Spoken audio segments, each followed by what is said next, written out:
Le psaume chapitre 69, psaume 69, le verset 13 au verset 18. On va se tenir debout et nous allons lire la parole souveraine du Seigneur. Lecture de la parole de Dieu. Psaume 69, à partir du verset 13. Oui. La Bible dit ceci. Ceux qui sont assis à la porte parlent de moi, et les buveurs de liqueurs fortes me mettent en chanson. Ceux qui sont assis à la porte parlent de moi, et les buveurs de liqueurs fortes, n'est-ce pas, me mettent en chanson. Mais je t'adresse ma prière, ô Éternel. Mais je t'adresse ma prière, ô Éternel. Que ce soit le temps favorable. Que ce soit le temps favorable. Ô Dieu. Ô Dieu. Par ta grande bonté. Par ta grande bonté. Réponds-moi. Réponds-moi. En m'assurant ton secours. Réponds-moi en m'assurant ton secours. Retire-moi de la boue. Retire-moi de la boue. Et que je n'enfonce plus. Et que je n'enfonce plus. Que je sois délivré. Que je sois délivré de mes ennemis. Et du gouffre. Et du gouffre. Que les flots ne m'inondent plus. Que l'abîme ne m'engloutit pas. Que l'abîme ne m'engloutit pas. Et que la force ne me ferme pas. Que la force ne se ferme pas sur moi. Exauce-moi, Éternel. Verset 17. Exauce-moi, Éternel. Car ta bonté est immense. Car ta bonté est immense. Dans tes grandes compassions. Dans ta grande compassion. Tourne vers moi les regards. Alors je reprends 17. Exauce-moi, Éternel. Car ta bonté est immense. Dans ta grande compassion. Tourne vers moi ton regard. Et ne cache pas ta face à ton serviteur. Ne cache pas ta face à ton serviteur. Puisque je suis dans la détresse. Puisque je suis dans la détresse. Hâte-toi de m'exaucer. Hâte-toi de dire, presse-toi. Tu veux que le Seigneur Jésus-Christ t'exauce, acclame-le. Acclame-le, acclame-le, acclame-le, acclame-le. Que Dieu vous bénisse. Je suis venu te parler du temps favorable. Je suis venu ce matin te parler de l'exaucement. Le temps favorable, l'exaucement. Nous entrons dans la 3e semaine. Et j'ai demandé depuis le début du jeûne que chacun de nous puisse s'analyser. Hier, j'en avais parlé encore. Que chacun de nous puisse analyser et faire un bilan. Un bilan de sa vie. Voir, n'est-ce pas, ce qui a marché dans sa vie. Ce qui n'a pas marché. Ce qui a été fait. Ce qui n'a pas encore été fait. On ne tombe pas sur les choses comme ça pour demander. On demande selon le besoin. Alléluia. Et le besoin généralement se présente à l'analyse. Lorsqu'on analyse, on découvre que je suis arrivé à tel âge ou à tel stade, je dois avoir telle chose pour équilibrer ma vie parce que voici le besoin qu'elle a. Alors on s'adresse à Dieu pour demander au Seigneur de le faire pour nous. Amen, amen. Amen, amen. On demande au Seigneur de le faire pour nous. Hier, j'en avais parlé. Et depuis, j'en parle. J'ai même parlé de l'autel. Et je demandais que chacun prie avec son autel. L'autel, c'est quoi? J'ai vu ce matin, j'allais revenir brièvement là-dessus. L'autel, c'est une monnaie de prière. C'est de l'argent de prière. Amen. La Bible dit que dans le livre de Daniel, que le juif prie 3 fois par jour. Il prie le matin, il prie à midi et il prie le soir. Et dans chacune de ces prières, Dieu disait qu'on ne vient pas devant lui les mains vides. Il va venir avec une offrande. Donc il y a l'offrande du matin, il y a l'offrande de midi, et puis il y a l'offrande du soir. Quand j'ai découvert cela, le Seigneur dit, beaucoup me prient sans intérêt. Alléluia. Alors, prions le Seigneur pour chercher une solution. Le Saint-Esprit m'a convaincu que nous devons avoir une monnaie sur nous, qui est notre monnaie de prière, qu'on appellera l'autel de prière. Puisque là où on s'en va prier, chez Dieu, on appelle ça l'autel de la parole. Ça veut dire que c'est ici qu'on s'arrête pour pouvoir faire quoi? Prêcher la parole. Ça, c'est l'autel de la parole. Alléluia. Alléluia. Et souvent, les gens ont des révélations, ils disent quoi? qu'ils ont vu le Seigneur arrêter ici. Pourquoi? Parce que c'est ici que la parole de Dieu est proclamée. Alors le Saint-Esprit me convainc que chacun va trouver une offrande de prière à la dimension de sa foi et à la dimension de sa vision. Selon que tu veux devenir, tu trouves une offrande. Alors que dans ma vie à moi, je veux que quand je suis devant Dieu, au moins si je n'ai rien, j'ai au moins 10 000 francs sur moi. Donc c'est mon offrande de prière. Je trouve, je mets dans une enveloppe, c'est mon offrande de prière. Cet argent, je ne dépense jamais ça. Parce que c'est avec ça que je prie. Donc chaque fois que je m'en vais prier, je suis chez moi à la maison que je veux prier. N'est-ce pas? Quand je finis la repentance, je finis peut-être le combat spirituel. Je suis là mon offrande de prière. Et je dis au Seigneur, souviens-toi de moi. Tu dis, on ne vient pas devant toi les mains vides. Voici mon offrande qui est dans ma main, je viens à toi. Et voilà mon problème qui est devant moi. Et règle ce problème-là pour moi. C'est mon hôtel de prière. Alléluia.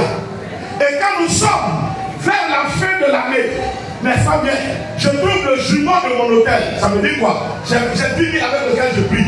Donc je trouve un autre 10 000. Ça va faire peut-être 20 000.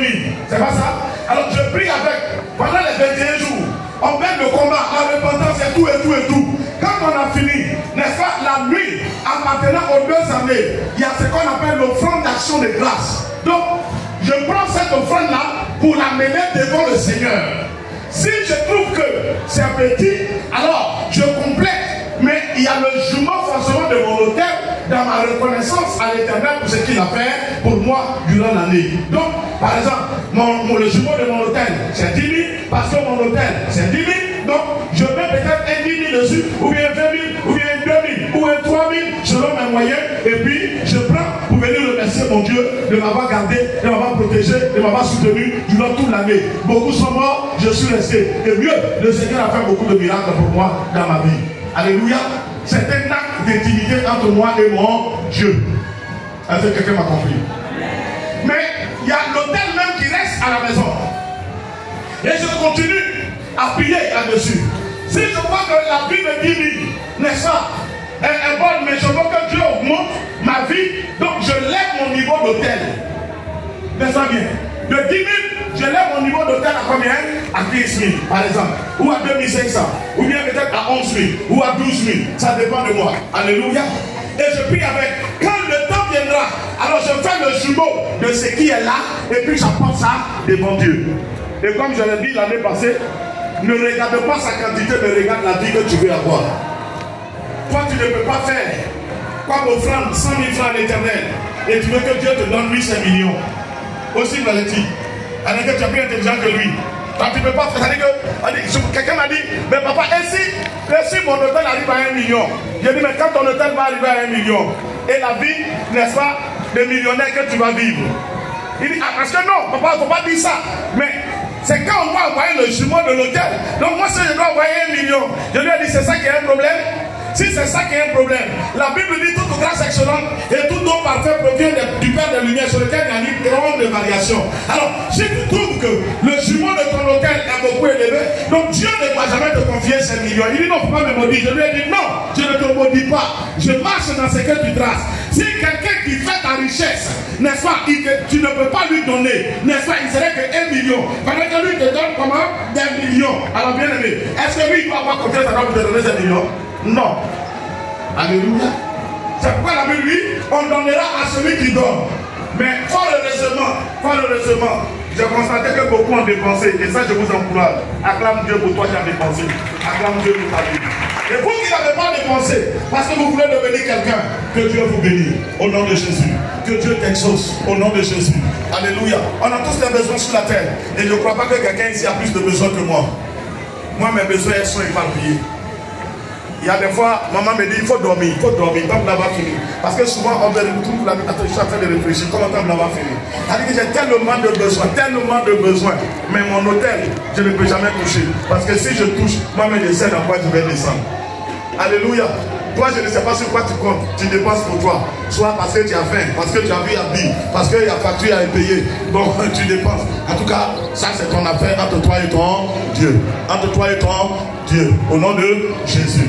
Moi, je te donne la solution que le Saint-Esprit me convainc. Et comme j'ai dit hier, celui qui ne veut pas d'hôtel, c'est très simple. fais 3 fois offrande par jour. C'est-à-dire que lundi matin, quand tu vas prier, tu as une offrande 500, maintenant 500, tu pries. Lundi midi 500, lundi soir 500, ça fait 1500. Et mardi 1500, ça fait déjà 3000. Mercredi, jeudi, ça fait déjà donc 6000. Vendredi, samedi, ça fait combien? 4500. Quand tu mets le dimanche matin dessus, ça fait combien? 7000. Si chacun doit venir au Seigneur chaque jour, chaque dimanche, avec 7000, le nombre que nous sommes là, j'acclamerai beaucoup le Seigneur. Alléluia. Alléluia. Donc, il faut souvent bien nous dire des choses pour nous arranger nous-mêmes. Amen. Le texte dit quoi? On ne vient pas devant Dieu les mains comment? Vide. Dieu trouve une solution pour que tu aies de quoi amener devant lui. Et c'est ça que toi tu trouves nécessaire de bouffer. Viens prier. Bouffe. C'est toi-même tes doigts que tu bouffes. Amen. Il n'y a pas quelqu'un. Mets ton doigt dans ta bouche et puis mort. Je t'assure que quelqu'un ne va pas pleurer à côté de toi. Voilà. Faut monter ton doigt. Tu es venu avec elle, non? Faut mort. Elle va pleurer, je t'assure. Mort. Quelque part. Moi, attends, moi le sang va sortir. Tu vas pas voir, quand tu vas avoir mal, ça va avoir mal. Il dit comment? Faut essayer. Le sang n'a qu'à sortir. Hein? Aïe. Oh. Qui est? Voilà. Il y a sa petite soeur. C'est pas ça? Vélo. Faut-moi ton doigt. Tu aimes Vélo? Tu l'aimes, non? Tu l'aimes? Je ne vais pas toucher ça. J'ai dit, Vélo, faut-moi. Ton doigt. Non, toi, pour toi. Ah, c'est bien, elle me ça veut dire ça. J'ai dit pour toi, comme moi pour toi. Moi. Ça va faire mal à qui? Donc quand tu demandes, elle dit ça lui fait mal. Quand tu demandes ton hôtel, le mal là, ce n'est pas à Dieu, ce n'est pas à l'homme de Dieu, c'est à toi-même, c'est sur toi que ça va venir. Parce que tu vas voir que ta vie n'a pas évolué. Pourquoi? Parce que la solution que Dieu a donnée, tu n'as pas respecté. Oh, acclame Dieu pour ça. Amen, amen. Amen, amen. La parole de Dieu est un chemin. Laisse-moi te dire ce matin que la parole de Dieu est un chemin. Que chacun doit emprunter, que nous devons suivre. Si tu suis bien le chemin, tu arriveras à bon port. Si tu ne suis pas bien le chemin, tu n'arriveras jamais. Amen, amen. Tu prends l'autoroute. Tu dis que tu t'en vas à Yamchoko. Arrivé à Tengue, tu rentres. Quand tu rentres à Tengue, tu peux sortir à Coupé. À Coupé Segui. Tu arrives à Coupé Segui, tu peux sortir à Ebipé. Et puis tu as dit que on a vu, il a pris l'autoroute. Il dit ça va Yamsoko. Tu comprends bien? Arrivé à Tengue, il est rentré. Parce que bon, il a envie de rentrer là. Et tout le monde dit qu'il se va où ça? À Yamsoko. Il sort à Coupé Segui. À Coupé Segui, il rentre là. Il sort à Ebipé. Ebipé, n'est-ce pas? Il prend la voie d'Asopé. Arrivé à Asopé, il prend la voie de Yakassé. Comment on appelle ça? Yakassé à Tobrou. Il prend la voie. Tu vas où? Il dit je m'en vais à Yamsoko. Yakassé à Tobrou. Il va sortir où? Il va se retrouver à Niamey. Niamey. Il dit tu vas où? Il dit je m'en vais à Yamsoko. Oh Niamey. Voilà la frontière Ghana. Et il rentre au Ghana. Tu vas où? Il dit je vais à Yamsoko. Il est en train de voir. Il y a des gens, ils viennent à l'église. Ils ont la parole de Dieu, ils se promènent. Ils ne suivent pas le droit chemin. Et puis ils disent que Dieu ne me bénit pas. Mais est-ce que tu empruntes bien la voie là? Est-ce que tu empruntes bien la voie? Est-ce que tu empruntes bien la voie? Tout le monde va pas devenir parler. Alléluia. Est-ce que tu suis bien la voie là? Comment on dit ça en fait?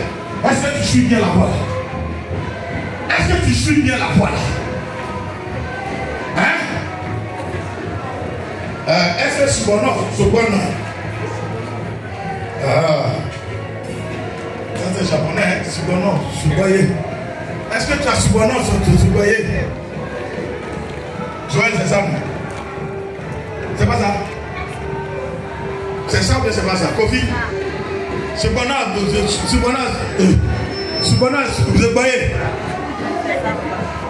Alléluia. Alléluia.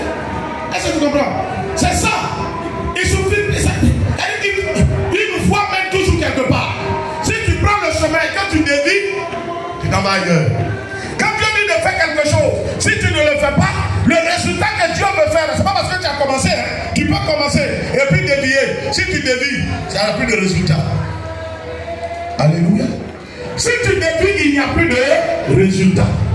Et donc je te dis, nous sommes dans le temps de jeûne. Il ne faut pas dire demain que mon jeûne n'a pas porté, parce que moi je déclare au nom de Jésus que moi mon jeûne va porter, et ça a déjà porté. Et je déclare que tous ceux qui sont obéissants, leur jeûne va forcément porter au nom de Jésus. Amen. Cette année, veillons sur nous-mêmes. Appliquons la parole de Dieu telle que Dieu nous dit, telle que Dieu nous se révèle à nous, telle que Dieu nous parle. Marchons selon elle. Elle va se réaliser dans notre vie. Elle s'est réalisée dans la vie de nos anciens, dans la vie de nos pères. Pourquoi dans notre temps la parole de Dieu serait mensonge? Hier, on a vu dans le livre de Nombres, chapitre 23, il dit quoi? Dieu, verset 23, Dieu n'est pas un homme pour se repentir. Il n'est pas un fils d'homme pour se dédier, pour annuler ce qu'il a dit. Quand Dieu dit, il le fait. Si Dieu te dit, lève-toi, lève-toi, certainement c'est ta grâce. Au nom de, au nom de, au nom de. On a beaucoup appartenu à la religion. La religion nous a amené à comprendre que le christianisme, c'est rien de fait de mots. N'est-ce pas, on va à l'église, on appartient à une communauté. Mais on ne nous a pas enseigné que le christianisme, c'est la vie avec Dieu. Dieu avec l'homme. L'homme avec Dieu. Dieu avec l'homme. On ne nous a pas enseigné ça. La mission évangélique Christ mon rocher a pour mission, n'est pas de te ramener à t'asseoir sur Jésus. Jésus est ta vie est Jésus. Jésus, il est ta vie est Jésus. Et ce qui vous lie, c'est sa parole. Alors Dieu cherche à accomplir sa parole en toi. Et toi, tu dois marcher selon cette parole pour qu'elle puisse se matérialiser en toi. C'est ça la Messie. Quand on dit Messie, c'est ça qui est là. Voilà pourquoi quand les gens viennent, ils sont délivrés, ils sont guéris, ils se marient, ils font les enfants. Et c'est des choses que Dieu a dit. Il n'y a rien qui est nouveau. C'est écrit ici. C'est écrit ici. Il y a des gens avant d'arriver ici, ils ne savaient pas que la Bible se réalisait. Quand ils sont arrivés ici, ils ont vu et ils ont compris qu'il y a une vie dans la Bible. Que ce n'est pas les simples écritures. Ce n'est pas simplement comme un journal. Mais il y a la vie. Il y a la vie véritable dans la parole de Dieu. Et il vit pour cela. Acclame Dieu pour sa parole. Acclame le Seigneur pour sa parole. Alors je t'exhorte. Alors c'est ce que je peux te dire sur l'autel. Si tu n'as pas compris, après contacte quelqu'un ou bien viens nous voir. On va mieux t'expliquer. Mais il te le faut. Il te le faut. Il dit alors, ceux qui sont assis à la porte parlent de moi. Les buveurs de liqueur forte me mettent en chanson. Ça veut dire, ma vie est tellement, on va dire quoi, ridicule. Ma vie est tellement bas, méprisable, que tout le monde se permet de se moquer de moi. Même les buveurs, les soulards, ils mettent mon nom pour chanter. Tellement je suis rien. Amen. Tellement je ne suis rien, même les soulards, ils prennent mon nom pour chanter. Ils prennent mon nom pour chanter. Ils rient de moi. Ils se moquent de moi. Bien-aimé, David s'exprimait ici, ainsi, en plaidant. Il ne disait pas ça pour se plaindre. Il disait ça pour demander à Dieu de regarder sa vie et d'apporter un changement. C'est comme ça que je voudrais que tu ailles au Seigneur cette semaine. Que tu demandes au Seigneur d'apporter un changement dans ta vie. Parce que c'est nécessaire. Alléluia. Et que la moquerie, la raillerie puisse s'arrêter. Verset 14. Il dit, mais moi, je t'adresse ma prière. Ô Éternel, que ce soit le temps favorable. Oh Dieu, par ta grande bonté, réponds-moi en m'assurant ton secours. Réponds-moi en m'assurant ton secours. Par ta grande bonté, je te prie que ce soit le temps favorable. Le temps favorable de quoi? De mon miracle. Chaque chose a son temps. La Bible dit que chaque chose a son temps. Que ce soit maintenant pour moi le temps de ma grâce. Que ce soit pour moi le temps de ma guérison. Que 2024 soit pour moi l'année de mon mariage. Que 2024 soit pour moi l'année de mon travail. Que 2024 soit pour moi l'année de mon travail. Que ce soit pour moi l'année de mon enfantement. Il dit que ce soit ton temps favorable. Les gens se sont trop moqués. Éternel, je t'adresse ma prière. Oh Éternel, exauce-moi, réponds-moi. Parce que tout le monde rit, tout le monde se moque. Mais Mais moi, je ne regarde pas ce qu'ils font. C'est toi, c'est sur toi que mes yeux se fixent. Je suis venu dire à quelqu'un, redouble d'efforts. Sois beaucoup plus sérieux. Quand tu as fait le bilan de ta vie, c'est que tu as vu qu'il manque à ta vie, qui doit forcément se réaliser et apporter de la dignité en toi, et apporter de la considération et de l'honneur en toi. Demande à ton Dieu de le réaliser, dans le nom de Jésus. Alléluia. On n'a pas les mêmes sujets. En tout cas, 2024, je ne vais pas prier pour mon mariage, parce que je suis déjà marié. Donc ne prie pas comme moi. Peut-être certainement, toi, c'est maintenant que tu es en train d'arriver là. Moi, il y a 24 ans déjà, je suis passé là. Donc je ne vais pas le prier pour ça. Ce que je peux prier, c'est que Dieu me garde longtemps, qu'il garde ma femme longtemps. Et que nous puissions vieillir. C'est ça que je peux demander au Seigneur. Mais toi, tu ne peux pas demander la traite de longévité. Parce que toi, il faut que ça existe d'abord. Donc tu ne peux pas prier comme moi. Certainement, d'autres vont commencer à prier pour leur travail. Moi, je ne prie plus pour mon travail. Je ne prie pas pour que gagner un travail. Je prie pour que Dieu fortifie mon travail. Que l'église soit fortifiée. Que les âmes soient bénies. Que le temple soit bâti. Que les églises à l'intérieur puissent continuer à naître. Mais quelqu'un, lui, ne travaille pas. Il a besoin de demander au Seigneur. Vraiment, j'ai trop demandé. J'ai trop gratté la tête devant les gens. Seigneur, j'ai trop fait pitié.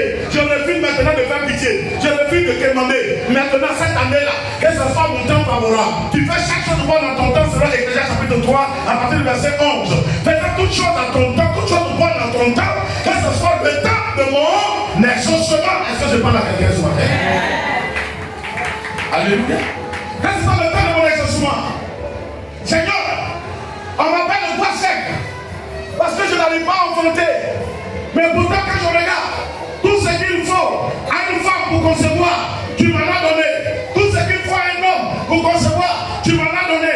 Et derrière cette année, que ce soit mon temps favorable. Bien aimé, à tes résolutions répondra le succès. À quoi je suis tenté de te poser cette question? À quoi es-tu résolu, n'est-ce pas? Dans quoi veux-tu voir Dieu dans ces jours qui viennent? En quoi veux-tu voir Dieu? Où veux-tu aller avec Dieu dans cette année qui vient? Notre Dieu est vivant. Notre Dieu compatit. Notre Dieu échange. Notre Dieu exauce. Notre Dieu entend la prière. Notre Dieu écoute la prière. Notre Dieu parle avec ses enfants. Dieu a parlé avec Moïse. Dieu a parlé avec Élie. Dieu continue de nous parler.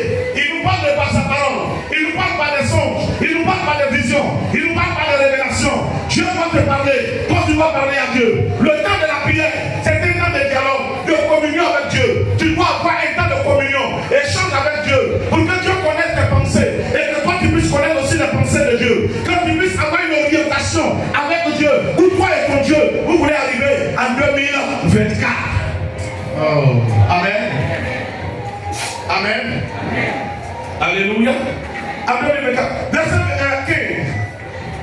Il dit, retire-moi de la boue. Que je ne force plus. Que je sois délivré de mes ennemis et du gouffre. Que les flots ne m'inondent plus. Que l'abîme ne m'engloutit pas. Et que les forces ne viennent pas sur moi. Quelles sont les forces? Ce sont les difficultés. Ce sont les démons. Les entités sataniques. C'est d'eux-là que Dieu parle. Alléluia. C'est d'eux-là que Dieu parle. Il dit que ceux-là, ils ne triomphent pas de moi. Ils ont assez triomphé. Comme je dis à quelqu'un, c'est pour toi. Dégage-toi de leur force. C'est biblique. Tu vas me dire que le geste un peu compter. Oui, ça compte. La Bible dit que sur le bras de l'apôtre Paul, un piton s'était emballé. Au temps de Paul, Paul a secoué la main pour le jeter. Une vipère, oui. Une vipère, merci. C'était emballé sur sa main. Paul a secoué la main et il l'a jeté. C'est une attaque. Et moi je dis, secoue-toi et jette toute attaque qui t'est dressée. Jette-les loin dans l'autorité du nom de Jésus. Qu'il parte très loin. Lis la parole de Dieu telle qu'elle est.